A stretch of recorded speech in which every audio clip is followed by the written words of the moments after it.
Colorado, 1887. A man can be measured by the silence he keeps, and by that measure, Elias Vance was a giant. He owned a piece of land carved out of the foothills, a place where the prairie finally gave up and surrendered to the mountains. The days were governed by the sun and the seasons, a rhythm so steady it felt like the world's own heartbeat. But inside the ranch house, a different kind of time was kept. It was measured in the years since his wife Martha had been gone. It was measured in the space she used to fill, a space now occupied by a quiet so profound it had a weight and a texture, like a heavy wool blanket smothering a flame. The house was too large for one man and a dog. Elias knew this in the way he knew the creek would run high in the spring, and the north pasture would burn dry by August. It was a fact, plain and simple. 2 floors, 4 bedrooms, a porch that wrapped around 2 sides. Martha had drawn the plans herself on butcher paper, her hands smelling of flour and ambition. They had built it together, every nail a promise, every board a testament. Now Elias and his old hound Buster rattled around in it like 2 dried beans in a pod. His life was a litany of chores. Before the sun crested the eastern ridge, he was up. The scrape of his boots on the wooden floor was the first sound of the day. He made coffee, strong and black, and stood on the porch, watching the sky turn from bruised purple to a pale, hopeful blue. He drank from a tin cup, the metal warm against his lips. He did not think about the second cup he no longer had to pour. He did not think about the soft sound of another person breathing in the quiet of the dawn. He had trained himself not to. Expectation was a fool's game, and he had stopped playing years ago. After the coffee, he would move through his day with a deliberate, unhurried pace that was often mistaken for peace. He fed the horses, their soft knickers a gentle punctuation in the morning quiet. He checked the fences, his hands, calloused and sure, testing the wire for slack. He worked his land, not with joy, but with a grim sense of duty. The work was honest, the work was real. It asked nothing of him but his strength and gave him the gift of exhaustion, a blessed emptiness that quieted the echoes in the big, silent house. Buster was his constant shadow, a dusty, gray-muzzled creature whose loyalty was as steady as the northern star. The dog understood the geography of Elias's grief. He knew which silences were for thinking and which were for simply enduring. He never pushed for a hand that was not offered, but was always there, a warm, solid presence at Elias's feet in the evenings, his slow, rhythmic breathing a counterpoint to the lonely whistle of the wind. One afternoon in late June, the heat was a physical presence shimmering over the dusty yard. Elias was splitting wood, the rhythmic chunk of the axe of familiar comfort. He worked with an economy of motion, his body knowing the task better than his mind. He was stacking a piece when he felt it, a change in the air, the kind of stillness that comes just before a visitor arrives.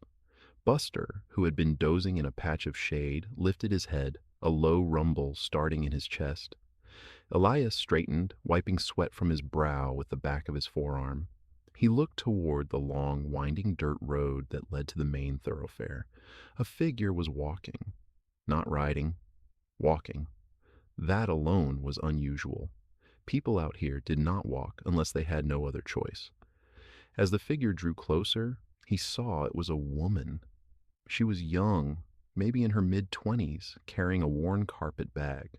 She walked with a steady, determined gait, not the shuffling walk of the desperate, but the purposeful stride of someone with a destination.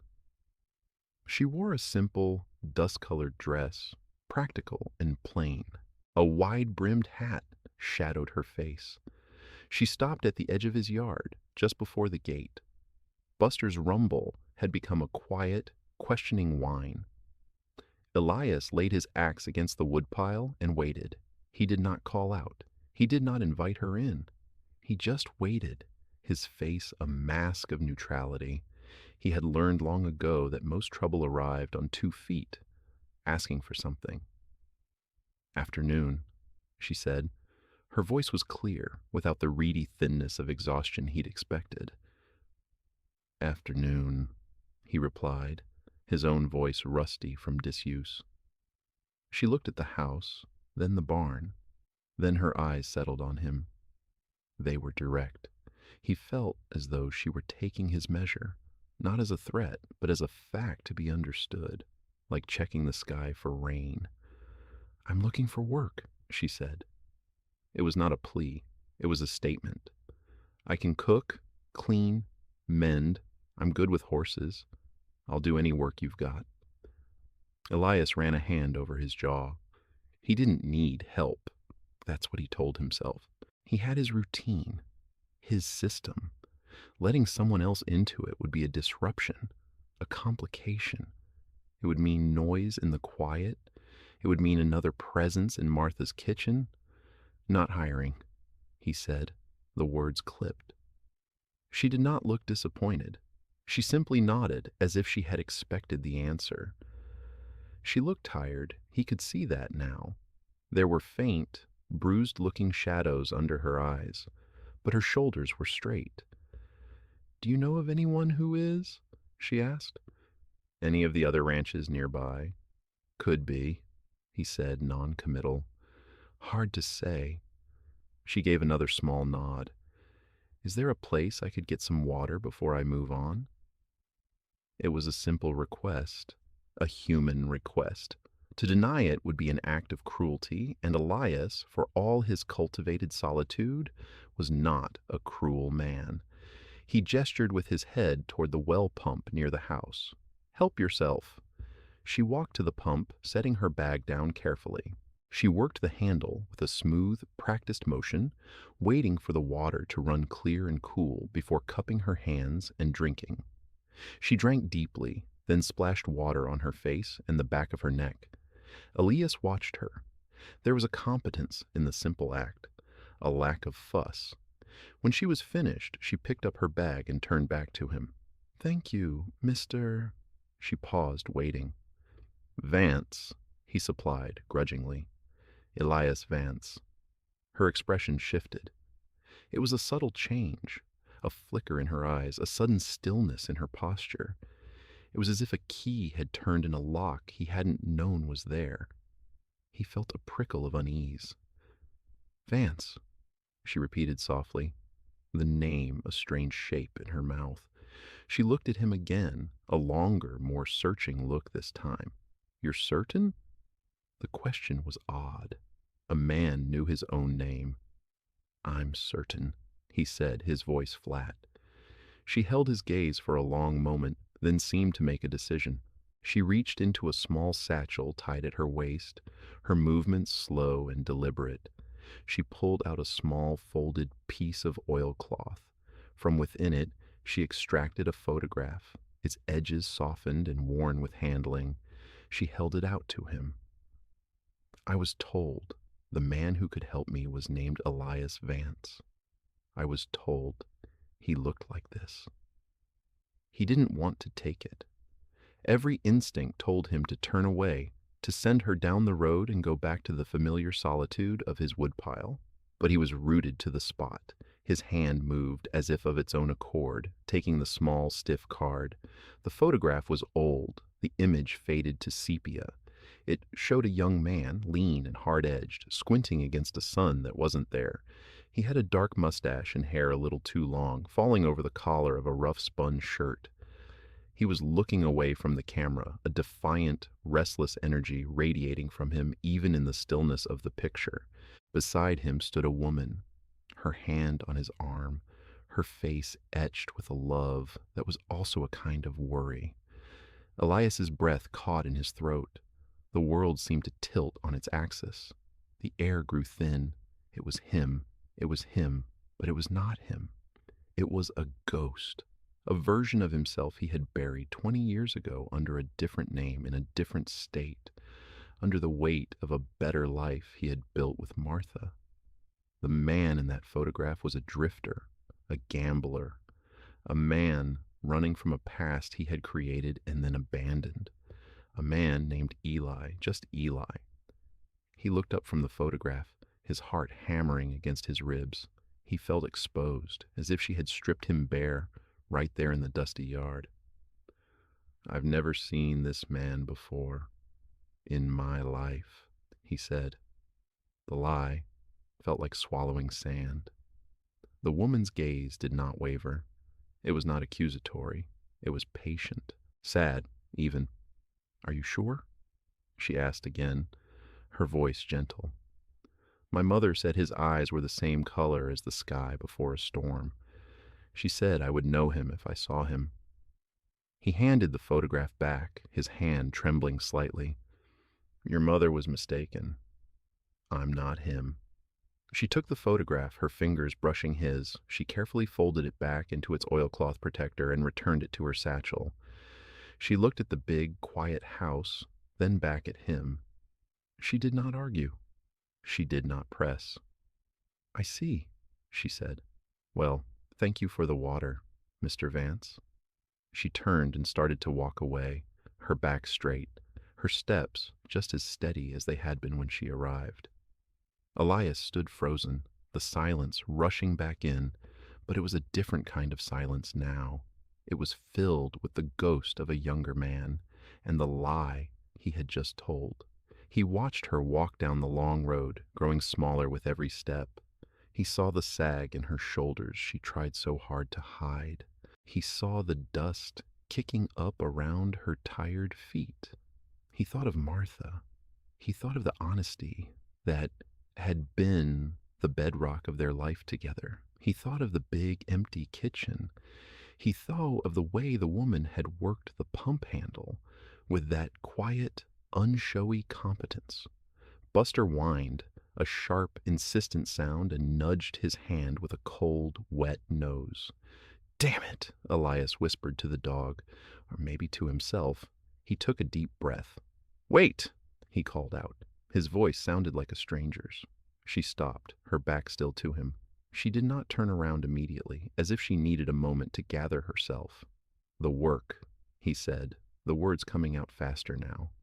"I might have some work after all. The roof on the north shed needs patching before the summer rains. And the garden, it's more than I can manage." He was rambling. "Pay is fair, room and board." She turned around slowly. Her face was unreadable. She looked at him, then at the house, then back to him. He could see the conflict in her eyes, the weighing of one kind of risk against another. "My name is Clara May," she said finally. Clara May Thompson. It was not an acceptance, not yet. It was an introduction, a piece of information offered in trade for his. He understood. "The spare room is upstairs," he said, his voice quiet. "It's clean." She stood there for another long moment, the space between them humming with unspoken things. Then she gave a single, decisive nod. She walked back toward the yard, through the gate he had not opened for her, and stopped before him. "I'll start in the morning," she said. And just like that, the silence in the house was broken. Clara May moved into the spare room at the back of the house, the one that looked out over the vegetable garden Martha had planted. For the first few days, her presence was a quiet disruption. Elias was acutely aware of the soft creak of floorboards from her room in the morning, the scent of soap from the wash basin, the gentle clink of a fork against a plate at the dinner table. They ate in a silence that was thick with questions he refused to ask and answers she did not offer. He had told himself he hired her for the work, and the work she did. She was a cyclone of quiet efficiency. She rose with him at dawn, and while he made his coffee, she was already in the kitchen, her movements deft and sure. She baked bread that filled the house with a scent he hadn't smelled in years, a warm, yeasty aroma that felt like a memory of happiness. He would come in from the fields, tired and grim, and find a hot meal on the table. Not fancy, but solid and good.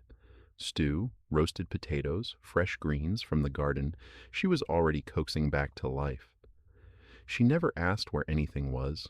She seemed to know instinctively, her hands finding the right pan, the right spice, the right tool for any job. She mended his work shirts, the stitches small and neat, stronger than the original seams. One afternoon, he came back to the barn to find her calming one of the horses that had a reputation for being skittish. She was speaking to it in a low, steady murmur, her hand resting on its powerful neck, and the animal stood perfectly still, its eyes soft. Elias watched her. He was a man who understood the world through action, and her actions spoke of a deep and abiding competence. There was no wasted motion in her, no hesitation. She did what needed to be done, and she did it well. He found himself comparing it to the way Martha had moved through her days, with that same unassuming grace. The comparison was a pang in his chest, a mix of guilt and something else he could not name. He kept his distance. He gave her instructions in the morning, his words clipped and practical. The fence on the west pasture needs walking. That shed roof won't fix itself. She would just nod, her clear eyes meeting his, and get it done. He never mentioned the photograph again. He tried to pretend it didn't exist, that she was just a hired hand, a temporary fixture who would move on when the work was done. But she wasn't. Her presence was sinking into the house, into his routines, like rain into dry soil. He started making 2 cups of coffee in the morning without thinking, leaving one on the edge of the stove for her. She started leaving a slice of her freshly baked bread on a plate by his cup. They were small, unspoken rituals, a silent conversation that was more intimate than any words they had exchanged. The town noticed, of course. When Elias went to Abernathy's mercantile for supplies, Mr. Abernathy, a man whose curiosity was as vast as the prairie itself, leaned over the counter. "Heard you took on some help, Elias," he said, his eyes twinkling. "A woman, they say." "I needed the shed roof fixed," Elias said, his tone daring the storekeeper to make something of it. Of course, a shed roof.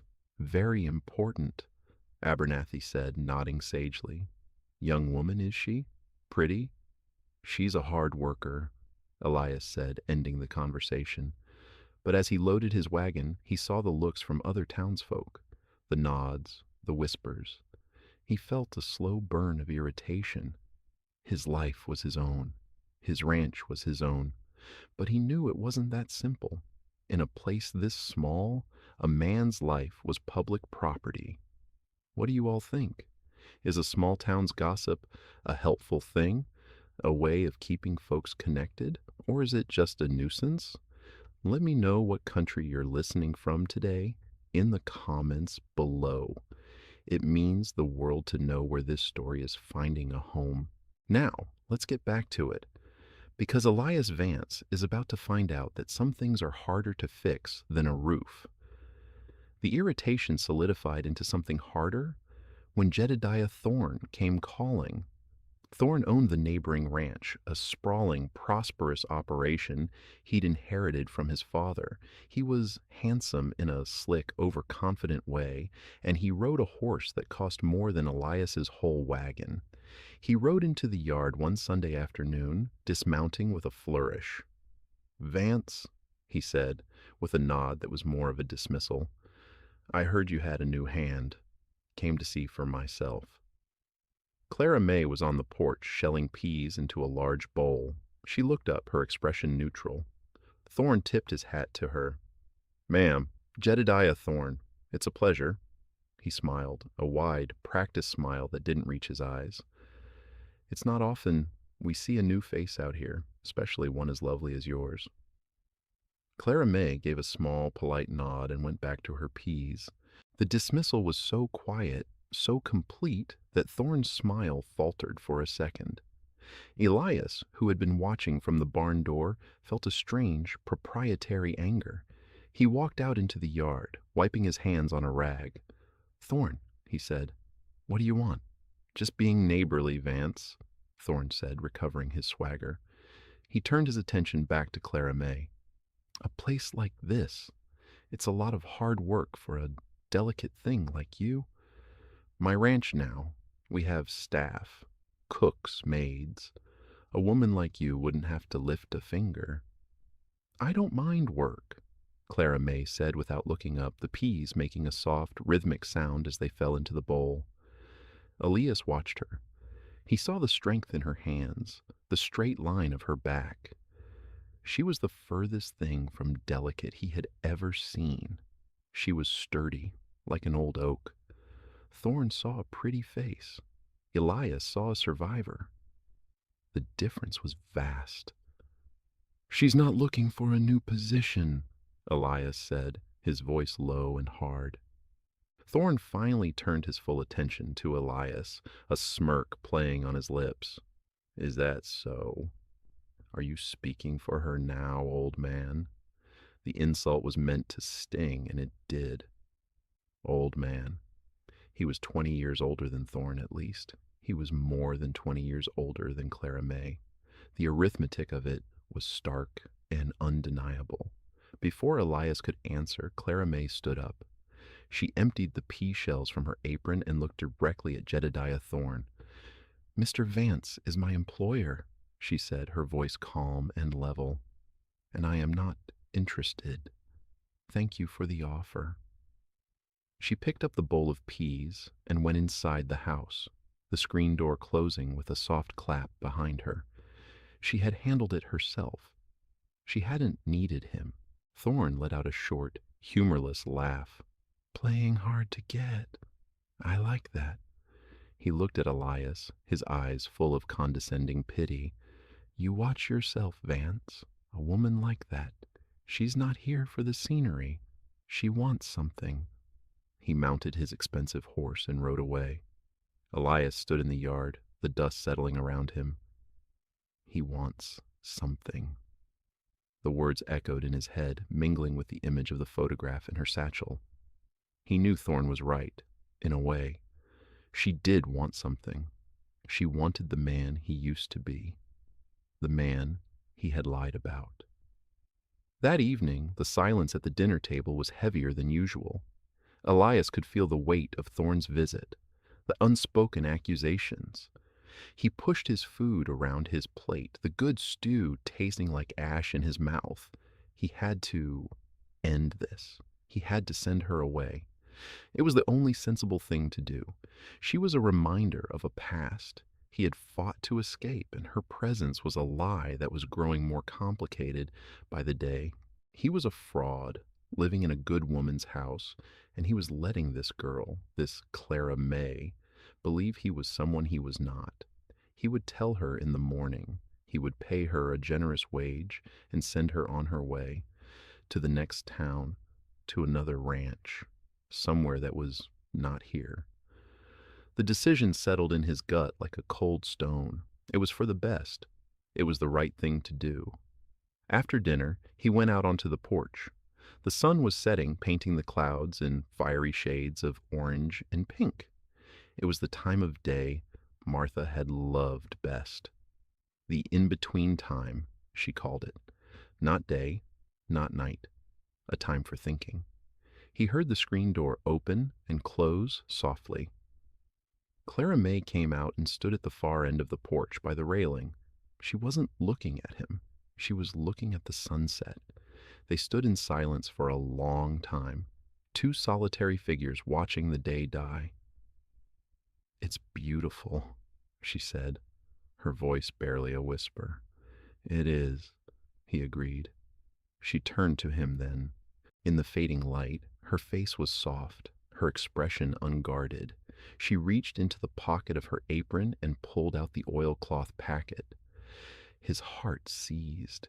"He wasn't a bad man," she said, her voice quiet but clear. "The man in the picture." Elias said nothing. He stared at the railing, his knuckles white where he gripped the wood. "My mother. She loved him." Clara May continued, her voice trembling just slightly. He was only with us for a year. He was working for my father on our farm. My father died that winter. Bad fever. The man in the picture, Eli, he stayed. He helped my mother through the winter. He chopped the wood, fixed the roof, brought in the harvest. He promised her he'd come back for us. He was going to find a place, a better place, and send for us. She paused, and the silence was filled with the chirping of crickets. She waited, Clara May said. Every day for 10 years, she watched the road. She never believed he abandoned us. She said something must have happened to him. She said a man who was that kind couldn't also be a liar. Elias felt the words like a physical blow. He had to force himself to breathe. He remembered that winter, the bone-deep cold, the grief in that small house. He remembered a woman named Sarah with tired eyes and a strength that humbled him. And he remembered a little girl with pigtails who followed him everywhere, her gaze full of silent adoration. Clara May. He had left with the spring thaw, promising to return. But the road had its own logic. One town led to another. A poker game went wrong. He'd had to run. He changed his name, drifted west, always looking over his shoulder. And then he'd met Martha. He'd found a different kind of life, a better one, a life so good it had made him forget the promises he'd broken. Or at least it had allowed him to pretend he'd forgotten. Clara May took a step closer. She unfolded the photograph and held it out to him again. In the dim, forgiving light of a dusk, the young man's face looked haunted. "My mother died 2 months ago," she said softly. "Before she passed, she gave me this. She made me promise I would find him. Not for her, for me. She said everyone deserves to have family." She looked up at him, her eyes shining with unshed tears. "She said he was my half-brother, that we had the same father, a man neither of us ever really knew." The truth of it settled over him, vast and terrible and undeniable. This wasn't a stranger he'd wronged. This was blood. This was family. "I know you're him," she whispered. "I knew it the moment you said your name. But I saw the look in your eyes. I knew you didn't want to be. So I pretended I didn't know." Her voice broke. "But I can't pretend anymore. I'm so tired of being alone." She wasn't accusing him. She was pleading. He looked from the photograph in her hand to her face, and he saw it, the same shape of the jaw, the same stubborn set of her chin, the same eyes that saw things too clearly. He couldn't deny it. He couldn't lie anymore. The lie had run out. "That man," he said, his voice a raw rasp, "he did a lot of things he's not proud of." "I know," she said. The 2 words were full of a grace he did not deserve. It was not an accusation. It was an acceptance. "I know your objection, but I am proceeding anyway." "He broke his promise," Elias whispered, the confession tearing from him. "He's here now," she replied, just as quietly. He finally met her eyes. He saw not a judge, but a young woman who had crossed half a country on a dying mother's wish, holding onto a faded photograph and a fragile hope. He saw family. He let go of the railing. He took the photograph from her, his calloused thumb stroking the worn image of the boy he had been. He looked at it for a long time. Then he looked at her. "The garden needs weeding tomorrow," he said, his voice thick. It was a clumsy, inadequate thing to say, but she understood. A small, watery smile touched her lips. "I know," she said. And on the porch, in the gathering dark, something shifted. A 20-year-old wall inside of Elias Vance began to crumble. The next days were a period of quiet adjustment. The truth, now spoken, lay between them, not as a barrier, but as a newly laid foundation. Nothing was said of it directly, but everything had changed. The silence at the dinner table was no longer heavy with unspoken secrets. It was a comfortable quiet, the kind shared by people who belonged together. But for Elias, the confession was only the beginning. His nights were restless. He'd lie awake, staring into the darkness, the ghost of the man he'd been, Eli the drifter, standing at the foot of his bed. The arithmetic of his past was a merciless accounting. He had abandoned a grieving woman and a child. He had broken a sacred promise. He had built a good life on the foundation of that betrayal, a life with Martha, a life of honor that he now felt he had no right to. He was a fraud. The thought circled in his mind like a vulture. Jedediah Thorne's words came back to him. You watch yourself, Vance. He was too old. He was damaged goods. What right did he have to claim this girl as his sister? To offer her a home that was built on a lie? It was not sensible. It was not practical. He should give her a stake, a good one, enough money to start a life somewhere else, and send her away. It would be the clean thing to do, the honorable thing. It would protect her from his past, from the man he used to be. He would do the arithmetic. He owed her for 20 years of absence. He would calculate a sum, a fair price for his failure, and he would pay it. He would settle the account. He spent a whole day in this grim state of mind, his movements stiff, his words, when he had to speak to her, clipped and distant. Clara May, with that quiet perception of hers, seemed to sense his turmoil. She did her work, her presence a silent question mark in the house. She did not press him. She simply waited, reading his mood like a sailor reads the sea. That evening, he sat on the porch turning his plan over and over in his mind. He would tell her after dinner. He would explain it logically. It was for her own good. He steeled himself for the conversation, for the look of hurt in her eyes that he knew he would cause, but which he told himself was necessary. Buster, who had been lying at his feet, got up, stretched, and padded over to where Clara May was sitting on the steps, mending a tear in a horse blanket. The old dog laid his heavy head in her lap, his tail giving a single, soft thump against the wood. Clara May stopped her work and began to stroke the dog's head, her fingers scratching behind his ears, just the way he liked. A low, contented sigh escaped the dog. Elias watched the scene. He watched the way her hands were both gentle and strong. He watched the way the dog, his dog, who had been his only companion in grief for so long, so readily accepted her, so completely trusted her. Buster didn't care about the past. He didn't do arithmetic.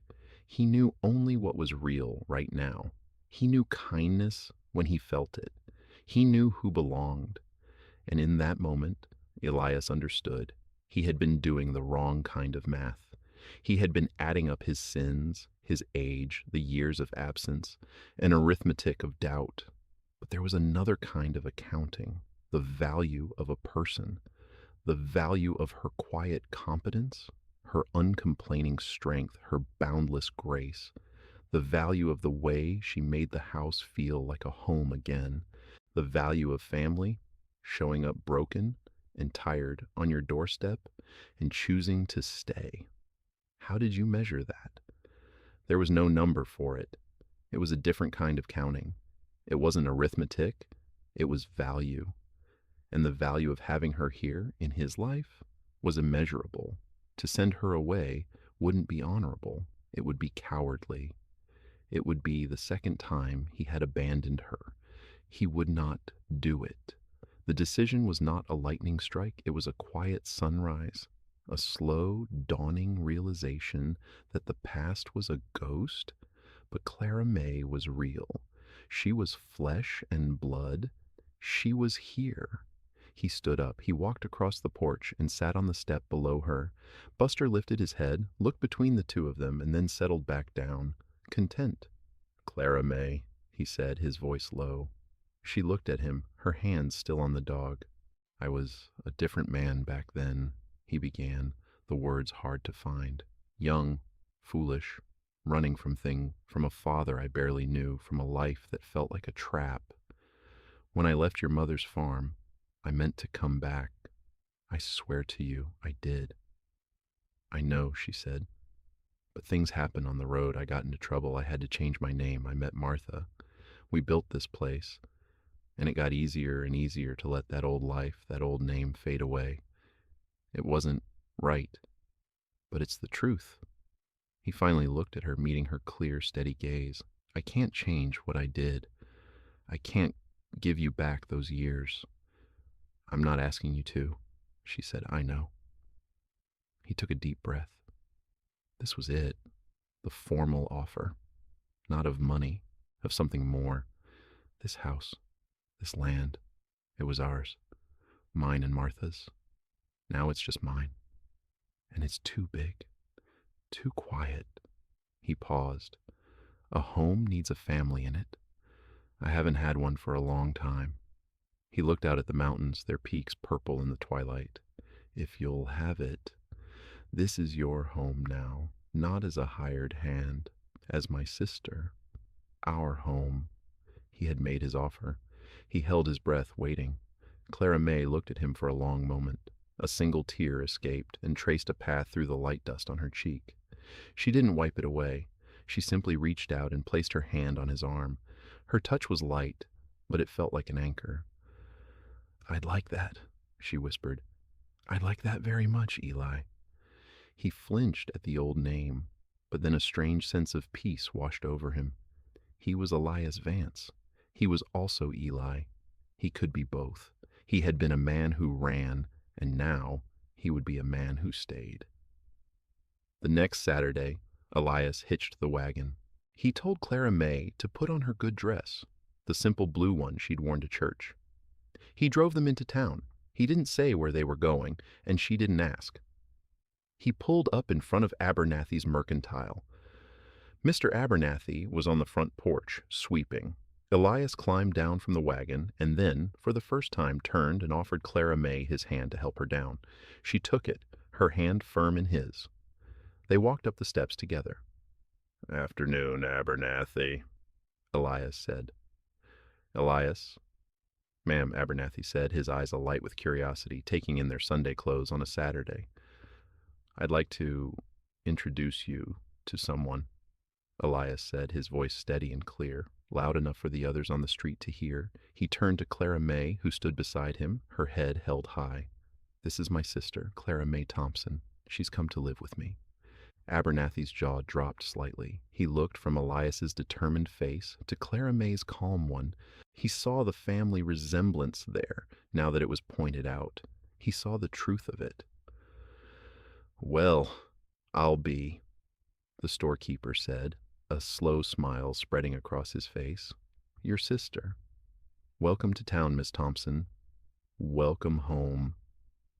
The news spread through the town like a prairie fire, quenching the embers of gossip with the solid fact of family.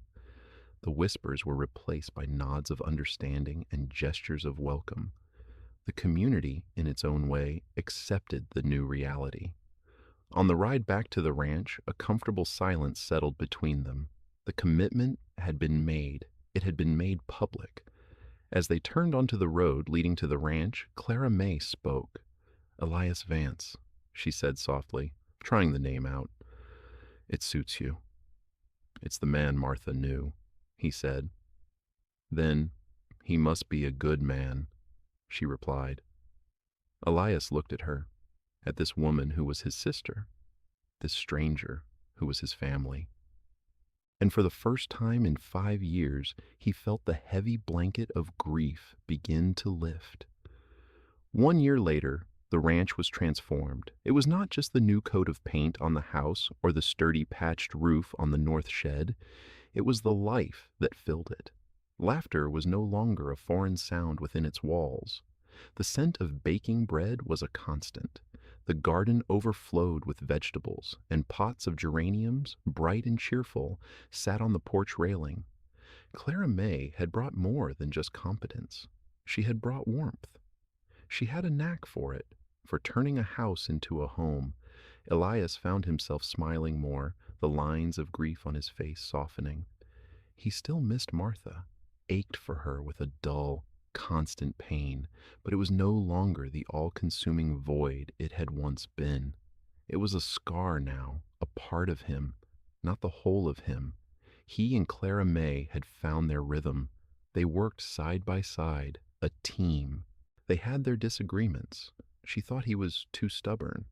He thought she was too optimistic. But their arguments were short-lived, smoothed over by the deep, unshakable foundation of their shared past and their chosen future. They were brother and sister. They were family. One evening in the in-between time, they sat on the porch just as they had that first pivotal night. Buster was asleep at their feet, his paws twitching as he dreamed of chasing rabbits. A comfortable silence stretched between them. Clara May was holding the old photograph. It lived on the mantelpiece now, in a simple wooden frame Elias had made. "He looks so young," she said, tracing the image of the restless boy with her finger. "And so lost." Elias looked at the picture. He no longer felt the jolt of shame, the urge to look away. He saw the boy, Eli, and felt a strange sort of compassion for him. He had been lost. He had been running. But all roads, even the winding, broken ones, sometimes lead you home. He found his way, Elias said, his voice quiet. Clara May looked up from the photo and smiled at him. It was a full, genuine smile, bright with a peace that had been hard won. "Yes," she said. He did. He looked out at his land, at the mountains standing sentinel against the twilight sky. He looked at the woman beside him, his sister, his family. He was Elias Vance, a rancher from Colorado. He was a man who had been given a second chance, not to erase the past, but to build a future worthy of it. And he knew, with a certainty that settled deep in his bones, that he was finally, truly home. And so we come to the end of our story. But the end of a tale is often the beginning of its lesson.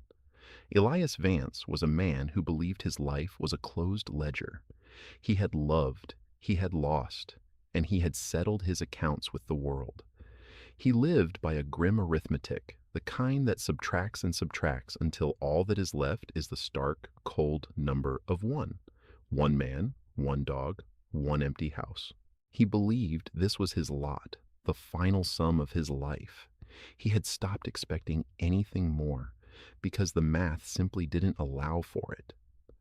And then Clara May arrived. She did not come with noise or drama, but with a quiet competence and a photograph of a ghost. She brought with her a past Elias had tried to bury, a debt he thought was long forgotten. His first instinct was to fall back on his old math, the arithmetic of doubt. He was too old, she was too young, his past was too broken. He was a fraud. The numbers didn't add up. By every sensible calculation, he should have sent her away. It was the practical, logical thing to do. It was the way to keep his carefully balanced, solitary world from tipping over. But life, real life, is rarely governed by simple arithmetic. There is another kind of accounting, a deeper, truer kind. It is the measure of value. It does not count years, but character. It does not tally sins, but weighs the substance of a person's soul. Elias saw it in the way she worked, in the kindness she showed his old dog, in the grace with which she held his broken past in her hands and did not condemn him for it. He learned to count differently. He learned to see the immeasurable value of her presence, a value that dwarfed the sum of all his doubts and fears. This is the story's heart. It is the lesson that the most courageous act is not to run from our past, but to face it and decide to be better than we were. It is the understanding that family is not always the one we are born into, but sometimes it is the one that walks 1,000 miles to find us. It is the person who shows up, sees us for all that we are and all that we are not, and chooses to stay. They see our value, even when we can only see our cost. Elias Vance thought he was offering a home to a displaced young woman, but in the end, it was she who gave him a home. She filled the quiet rooms, not just with the scent of bread, but with forgiveness. She gave him back a piece of himself he thought was lost forever. He learned that a man is not the sum of his worst mistakes, but the sum of his choices. And his final, most important choice was to stop counting and to simply love. Thank you for your time and your attention. It is a gift I never take for granted. Knowing that these stories find a place in your day, in your homes, in your lives, is the fuel that keeps this channel going. You are the reason these tales get told. Until we meet again in the pages of another story, be good to yourselves and be good to each other.